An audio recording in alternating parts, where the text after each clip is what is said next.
2 Timothy chapter 1 encourages Timothy in his faith and calling, saying, "Fan into flame the gift of God." This fulfills Isaiah chapter 41:10, "Do not fear, for I am with you." As Paul exhorts Timothy to boldly embrace his mission with power, love, and self-discipline.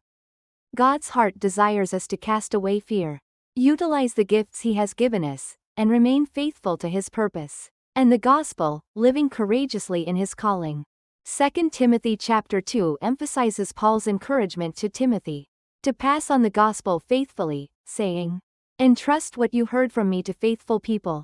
This reflects the fulfillment of Isaiah chapter 55:11. "My word will not return to me empty."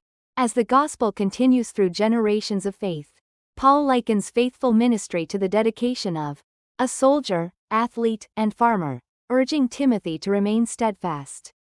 God's heart desires us to share the gospel with integrity and endure challenges with gentleness and perseverance, sustaining faith across time. In 2 Timothy chapter 3, Paul warns that in the last days, people will love themselves, money, and pleasures while denying godliness, fulfilling the prophecy in Romans chapter 1:30, boastful and proud. Paul urges Timothy to stay away from such people and to remain rooted in Scripture, following the truth.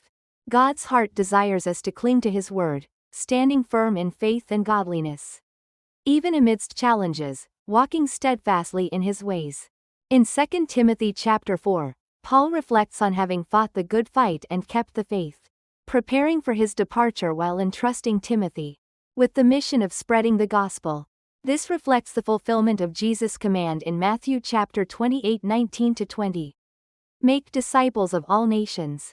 Paul emphasizes preaching the gospel even amidst suffering. God's heart is for us to faithfully complete our mission, holding fast to the hope of Christ's return.